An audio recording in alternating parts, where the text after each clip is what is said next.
अस्सलाम वालेकुम नाज़रीन, डॉक्टर दानिश रियल फोकस के साथ हाजिर है। आज काफ़ी बड़ी डेवलपमेंट है। एक तो ये कि सुप्रीम कोर्ट ने जो मुतनाज़ा बेंच है जिसके बारे में पीडीएम की तमाम इत्तेहादी जमातें कहती हैं कि ये इनका फ़ैसला हम नहीं मानेंगे। अब सवाल ये पैदा होता है कि इन्होंने फ़ैसला महफूज भी कर लिया है। अब फ़ैसला महफूज हो चुका है, अब फ़ैसला क्या आना है किसी को नहीं पता। प्रेडिक्शन बहुत कुछ है, मुख्तलिफ़ चीज़ों के हवाले से हमने भी की है, लेकिन फ़ैसला जब सामने आएगा तो फिर तो वो फ़ैसला होगा ना। अब इस सिलसिले में दो सवाल है। एक तो मैंने ये पूछा था कि पीडीएम से तो पूछा था जनाब कि जी फ़ैसला आप तो मान ही नहीं रहे इस फ़ैसले को, तो आपको तो इंतज़ार नहीं है फ़ैसला कुछ भी हो, आप अपनी हिकमत अमली बताएं कि फ़ैसला आपके अगेंस्ट आए या फेवर में आए, क्योंकि आप तो इस बेंच को मान ही नहीं रहे। तो जब आप इस बेंच को मान नहीं रहे हैं तो आप तो ये फैसले यस और नो दोनों सूरतों में रिजेक्ट होगा। तो आपकी हिकमत अमली क्या है? फ़र्ज़ कीजिए ऐसा कोई फ़ैसला आ जाता है जिसमें 90 दिन के अंदर इलेक्शंस का हुक्म होता है, तो फिर आपकी क्या हिकमत अमली है? आप क्या करेंगे? आज काबीना का इजलास हुआ, उसमें क्या फ़ैसला हुआ? तो काबीना के इजलास में दो फैसले हुए। एक तो इन्होंने तमाम ब्यूरोक्रेसी को जो थी उनको निकाल दिया, सिर्फ मिनिस्टर थे। और काबीना के इजलास में एक तो फैसला ये हुआ कि जो काजी फाइज ईसा की जजमेंट थी उसके ऊपर जो सर्कुलर यानी रजिस्ट्रार ने जो सर्कुलर से उसको मुस्तरद किया था, आज उसकी शामत आई। काजी फाइज ईसा ने लेटर लिखा हुकूमत को भी और आपके चीफ जस्टिस को भी और दूसरे लोगों को भी, अटॉर्नी जनरल को भी, कि ये इनको यहाँ से फारिग किया जाए क्योंकि इन्होंने गलत काम किया है। और इसी के ऊपर काबीना ने अप्रूवल दी और ये इस्तेहकाक वज़ीर आज़म का है, यानी फेडरल गवर्नमेंट का है कि वो रजिस्ट्रार अपॉइंट करते हैं। तो रजिस्ट्रार को अपॉइंट करना, रजिस्ट्रार को निकालना फेडरल गवर्नमेंट का काम है। यहाँ तक तो बात है।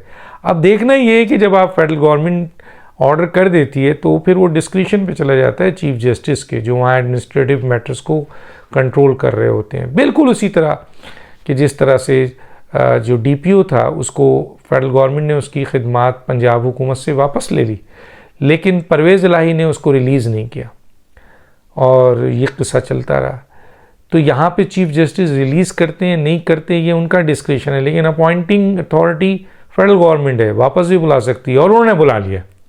एक तो ये हुआ। दूसरा फैसला जो हुआ है वो ये है कि जी फैसले के ऊपर सोचा गया कि फ़ैसला अगर उनके अगेंस्ट आता है तो क्या करना है, इस पर मशवरे थे और इसको कुछ हतमी शक्ल देने की बात हुई। और वो ये है कि चीफ जस्टिस और एक जज के ख़िलाफ़ रेफरेंस दाखिल करने के लिए। एक और बड़ी डेवलपमेंट हुई कि हम काफ़ी दिनों से कह रहे थे कि जी बार कौंसल्स ने रेफरेंस के लिए जस्टिस मज़ाहिर नकवी के आपके टेबल कर दिया है, एक वकील ने भी कर दिया है, हलफनामा भी चला गया, पीएमएलएन के लोगों ने भी कर दिया है, तो अब ये वकील ने भी कर दिया। अब ये हुकूमत रेफरेंस ले जाने का सोच रही है, न सिर्फ मज़ाहिर नकवी बल्कि चीफ जस्टिस के सिलसिले में जो इत्तला है हमारे पास। और इस सिलसिले में हतमी जो है वो प्रोग्राम करने को कहा गया। आपको पता है कि पिछले दिनों जब अदलिया इस्लाहाती आपके बिल लाना था तो वो भी बड़ी खुफिया तरीके से इसको किया गया था। अब सवाल ये पैदा होता है कि जी इस जो चीफ जस्टिस है और ये बेंच फैसला देती है तो इसके ऊपर हुकूमत की तैयारी क्या है, यहाँ तो ये नज़र आ गया। मैंने पीटीआई के एक साहब से पूछा जो बड़े सीनियर तरीन मेंबर हैं कि आप तो इस बेंच को सपोर्ट कर रहे हैं, तो क्या इस बेंच का जो भी फैसला आए आप कबूल करेंगे? तो वो इधर उधर घूमते रहे, लेकिन मैं उनको लेके उस जगह तक आता रहा, फिर वो भाग जाते थे, फिर मैं लेके आता था। आखिर में वो फंस गए क्योंकि मैं तो इससे आगे जा ही नहीं रहा था। अब वो बेंच पे का फैसले को मना कर दें तो फिर तो पीडीएम और वो हुआ, या कहें कि मैं देखूंगा तो फिर तो आप पीडीएम पे एतराज़ आप कर रहे हैं इमरान खान, वो गलत है। तो बहरहाल उनको ये मानना पड़ा कि जो भी फैसला आएगा वो हम मानेंगे। लेकिन मैं यहाँ पर क्वेश्चन मार्क करता हूँ, अगर फैसला ये आ गया कि जनाब फेडरल गवर्नमेंट एक साथ सारे सूबों और मरकज़ का 8 अक्टूबर को इलेक्शन करा दे, तो क्या इमरान खान इस फैसले को और ये पीटीआई वाले मानेंगे? बहुत बड़ी बात होगी अगर मान जाए। बहरहाल बिलावल भुट्टो ने बहुत ख़तरनाक बात कर दी है, और उन्होंने ये कर दिया है जिसके ऊपर मैं आगे व्लॉग करूँगा कि अगर ये जो आइनी बहरान पैदा हो गया है, अगर फुल कोर्ट नहीं बना तो इमरजेंसी और मार्शल लॉ की तरफ जाएंगे। ये बहुत बड़ा, ये मैं आगे बात करूंगा, लेकिन मैं इस तरफ आ रहा हूँ। एक और बात यहाँ पे कह दूँ, बड़ी मज़ा क्या खेज़ है लेकिन कह दूँ, चीफ जस्टिस साहब ने जो है वो आज कई वकला को रोस्टम पे आने नहीं दिया, उनसे बात नहीं की, उनको मना कर दिया। और उसकी वजूहत थी कि वो कहते हैं कि जी आप तो इसका हिस्सा नहीं, आप तो मानते ही नहीं हमें, हुकूमत ही ख़ास तौर पे वकला को। अच्छा, पीटीआई के एक जनरल सेक्रेटरी हैं जनाब असद उमर साहब, उनको इजाज़त दे दी।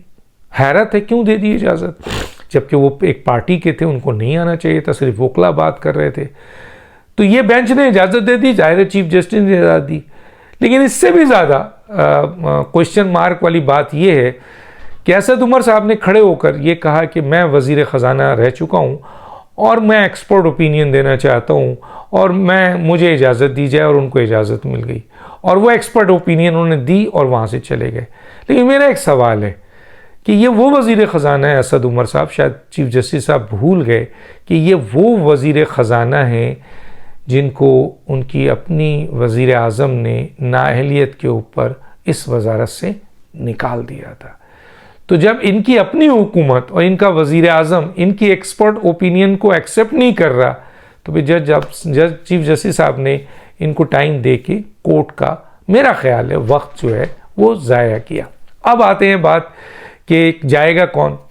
देखें, हो सकता है कल का फैसला टोटल हुकूमत के ख़िलाफ़ हो, और हुकूमत के ख़िलाफ़ हो तो हुकूमत इसके क्या करेगी, मान जाएगी, क्योंकि मैं तो कह चुका हूँ शेर के खाल में लोग गीदड़ बने हुए हैं। तो आया मान जाएगी तो मामला ऐसे ही चलते रहेंगे, फिर तो हो गया सारा कुछ, फिर तो बात माने आप। और अगर हुकूमत ने जो रेफरेंस लाने की बात की है वो किया, तो फिर उसका बहुत तेज़ी से उसका रिएक्शन आएगा, और हो सकता है कि चीफ जस्टिस साहब एक बेंच बुलाकर उनकी बात ना मानने पर वज़ीर आज़म को फारिग कर दें। वज़ीर आज़म भी चीफ जस्टिस को फोर्स लीव में भेज सकते हैं, लेकिन वो इस इख्तियार को इस्तेमाल करेंगे, इतनी ताकत है, सलाहियत है, कानून तो है, आइन तो है, हालात भी हैं, लेकिन क्या करेंगे ये बड़ा सवाल है। और हालात कुछ इस तरह से भी है कि बार कौंसिल कह रही है कि आप फुल कोर्ट बना दें। बिलावल भुट्टो ने इतनी बड़ी बात कह दी कि फुल कोर्ट नहीं बना तो इमरजेंसी या मार्शल लॉ की तरफ हम जा सकते हैं। हुकूमत कह रही है फुल कोर्ट बना दें, इत्तेहादी कह रहे हैं फुल कोर्ट बना दें, वकला कह रहे हैं फुल कोर्ट बना दें, लेकिन चीफ जस्टिस कह रहे हैं मेरा सुप्रीम कोर्ट मेरी मर्जी, मेरा सुप्रीम कोर्ट मेरी मर्जी, यानी मैं जो चाहूँ फैसला करूँ। आज उन्होंने इशारतन इस जुमले, ये जो जुमला है ये तो इस लिहाज से है कि मसलन मेरी लाइफ मेरी मर्जी, मेरी बॉडी मेरी मर्जी, मेरी ज़िंदगी मेरी मर्जी, जो कि ख़वातीन के अक्सर स्लोगन में आप सुनते होंगे कि मेरा जिस्म मेरी मर्जी, तो उसको इस यहाँ पे लाते हैं मेरा कोर्ट मेरी मर्जी। तो ये इस तरह तो नहीं कहा, लेकिन उन्होंने ये ज़रूर कहा कि चीफ जस्टिस का इस्तेहकाक होता है कोर्ट बनाना, चीफ जस्टिस का इस्तेहकाक होता है बेंच बनाना, चीफ जस्टिस का इस्तेहकाक होता है 184(3) के तहत सो मोटो लेना, चीफ जस्टिस का इस्तेहकाक होता है। तो इसका किसी ने कहा कि मेरा जिस्म मेरी, यानी मेरी कोर्ट मेरी मर्जी, तो इसलिए फुल कोर्ट तो नहीं बना। अब देखते हैं कल के फैसले में हो सकता है वो ये कह दें कि भाई हम फुल कोर्ट में जा रहे हैं। लेकिन इस दौरान जो ये रेफरेंस के लिए जैसे काजी फाइज ईसा और जस्टिस तारिक मसूद ने जो लेटर लिख दिया है चीफ जस्टिस को, और chief justice reference supreme judicial council पे नहीं बुला रहे थे, तो अब ख़तरा हो गया है कि सुप्रीम जुडिशल काउंसिल में ये रेफरेंस अगर नहीं भेजते हैं, नहीं बनाते हैं, और ये दो जजेस ने जो मेंबर हैं उनको भी, member Lahore high court chief भी इसके मेंबर हैं, और सिंध हाई कोर्ट के शाह साहब भी चीफ जस्टिस में मेंबर हैं, उन तक भी इन दोनों का लेटर चला गया है, जैसे काजी फाइज ईसा और जस्टिस तारिक मसूद का, कि जनाब ये कंप्लेन मौजूद है, इस पर सुप्रीम जुडिशल काउंसिल बुलाया जाए। और अब चारों मुत्तफिक हैं तो फिर चीफ जस्टिस को बुलाना चाहिए, लेकिन चीफ जस्टिस कहते हैं मेरा कोर्ट मेरी मर्जी, मैं चीफ जस्टिस मैं बुलाऊंगा, मैं चीफ जस्टिस मैं बेंच बनाऊंगा, मैं चीफ जस्टिस मैं सो मोटो नोटिस लूंगा। अब रूल्स के तहत तो ये कहते हैं। अब सवाल ये है कि क्या ये रिक्वेस्ट के बाद चीफ जस्टिस रोकेंगे या रजिस्ट्रार को फारिग किया गया उनको रोकेंगे?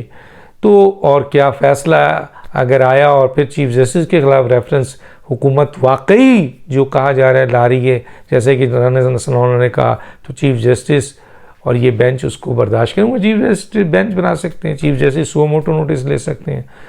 तो और दूसरी तरफ हुकूमत ने सदर साहब से कहा है कि जी जो लेजिस्लेशन हुई है, जो लॉ अदलिया की इस्लाहात के हवाले से, उसको साइन कर दें। लेकिन इमरान खान का हुक्म नहीं है, सदर करेंगे नहीं, और जितनी ड्यूरेशन वो डिले कर सकते हैं डिलेंगे। इस दौरान ये फैसला आ चुका होगा, फैसला तो कल आ रहा है, अब क्या डिले करेंगे।